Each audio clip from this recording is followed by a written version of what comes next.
Step into the unknown with the shadow frequency and your host, Matt Wilson, as he takes you where the shadows hum. Welcome to the shadow frequency, where the veil between the known and the unknown grows thin. I'm Juniper, your producer, and tonight we're diving into a chilling mystery that spans centuries and continents. Skulls with elongated crania. Are they relics of a forgotten human subspecies, or the result of ancient rituals cloaked in the paranormal? Our host, Matt Wilson, is ready to guide you through the shadows of this eerie enigma. So dim the lights and let's tune in to the frequency. Matt, take it away.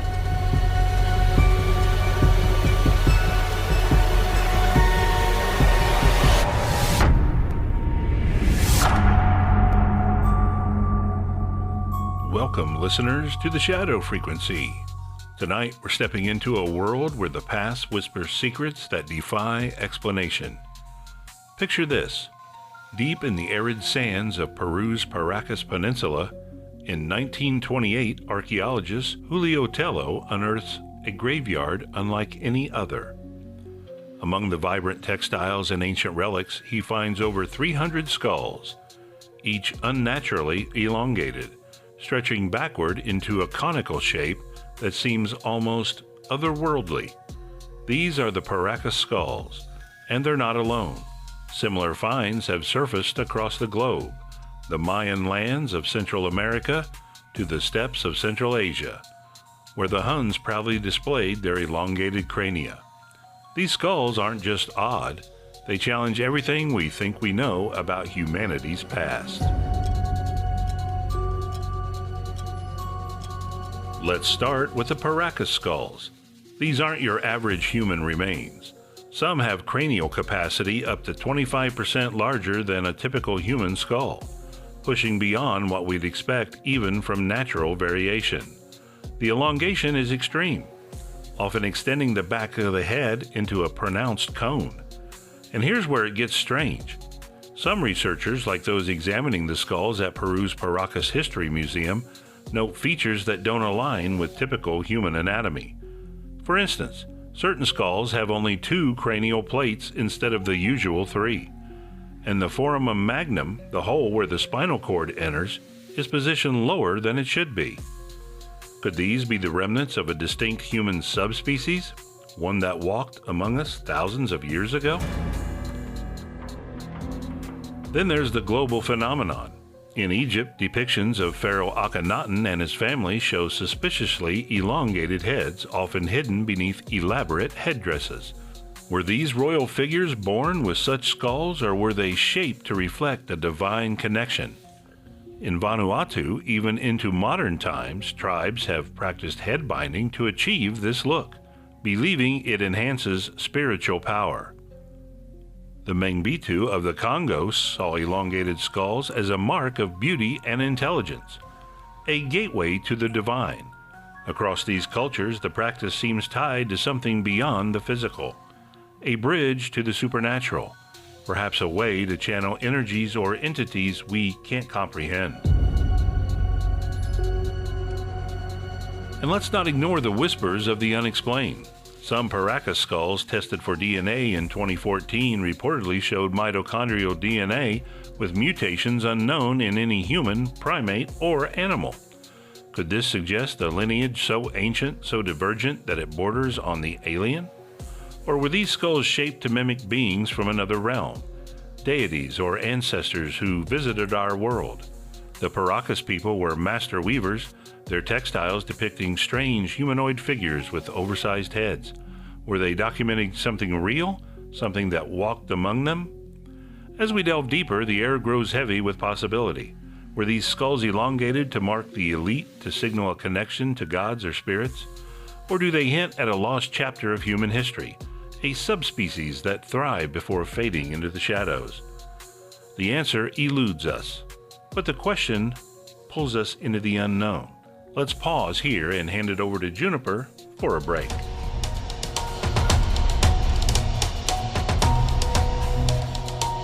Wow, Matt, you've got us all on edge with those eerie skulls. Listeners, what do you think? Are these relics of a lost race or a paranormal ritual? We're only halfway through, and Matt's got more to unravel, including a skeptical take that might shake things up. If you're loving the Shadow Frequency, please like and subscribe. You can follow us on YouTube, TikTok, and Facebook, and find us on all major podcast directories. And visit our new website at shadowfrequencypodcast.com, where you can stream every episode. You can leave a voicemail telling us where you're listening from. We'll feature it in an upcoming show. Or buy us a coffee and keep the shadows alive. Now let's delve into our mailbag segment. I gotta reach over here. It's this button. It's time for the Shadow Frequency mailbag. Hey, we love hearing from you, and today we've got a great email from Lila in New York. Lila writes, I absolutely love the Shadow Frequency. The episodes on human history are my favorite, and this is a hands down my favorite podcast. Keep diving into the paranormal. It's like you're pulling back the curtain on a hidden world. Oh, thanks, Lila. That means the world to us. Want to share your thoughts? Drop us a line at shadowpodcast@protonmail.com. All right, Matt, take us back into the shadows.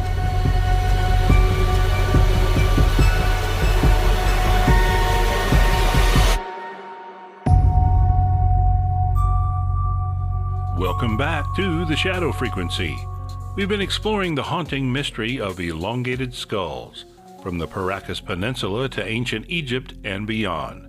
Are these the remnants of a forgotten subspecies or the result of rituals steeped in the paranormal? Let's dive deeper into the theories and face one skeptical perspective that might challenge our descent into the unknown.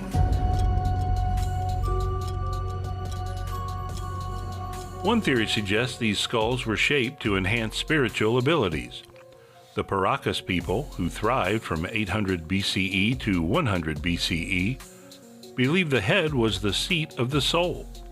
By elongating the cranium, they may have thought they were amplifying their connection to the spirit world, perhaps even inviting possession by ancestral or divine entities. In Central America, the Maya used cradle boards to shape infants' heads, aiming to protect their souls from evil winds, or to mimic the gods' forms. These practices weren't just cosmetic, they were sacred, possibly a way to transcend the human form and touch the divine.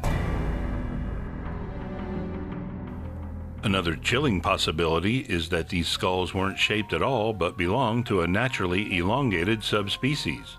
Some Paracas skulls, with their larger cranial capacity and unusual bone structure, fuel speculation about a race distinct from Homo sapiens. Could they be the Nephilim, the mysterious giants of ancient texts, or a branch of humanity that diverged millennia ago? The DNA anomalies reported in 2014, mutations unknown to science, only deepen the mystery. Were these beings revered as gods, their skulls preserved as relics of a time when the paranormal walked among us? Now let's entertain a skeptical view. Some archaeologists argue that all elongated skulls result from artificial cranial deformation, a cultural practice with no supernatural significance. By binding an infant's head with cloth or boards, ancient societies could achieve dramatic shapes without altering the skull's volume or genetics. This perspective insists the Paracas skulls are human, their oddities explained by social status or aesthetics, not otherworldly origins. But even this view leaves questions. Why was this practice so widespread? And why do some skulls defy easy explanation? As we step back, the mystery remains. Are these skulls portals to a paranormal past, shaped to commune with forces beyond our understanding? Or do they mark a lost human lineage, their secrets buried in the sands of time? The Shadow Frequency thrives on these questions, and I invite you to ponder them as we close.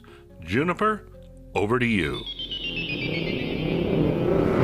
That's all for tonight's fine-chilling journey into the unknown. A huge thanks to Matt for guiding us through the mystery of elongated skulls. Listeners, don't miss our contest. Stick around after the sign-off for details on how to enter the drawing for May 10th. Visit our new website at shadowfrequencypodcast.com for all our episodes, and you can leave us a voicemail. Until next time, keep your ears tuned to the shadows. Goodbye, and stay curious, Shadow Seekers.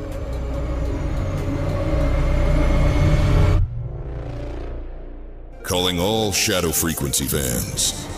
Enter our contest for a chance to win big. First prize, the Bigfoot book, the Encyclopedia of Sasquatch, Yeti and Cryptid Primates, the Real Unexplained Collection.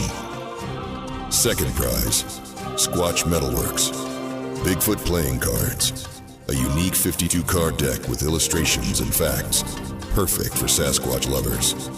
To enter, email shadowpodcast@protonmail.com with your favorite episode of our podcast.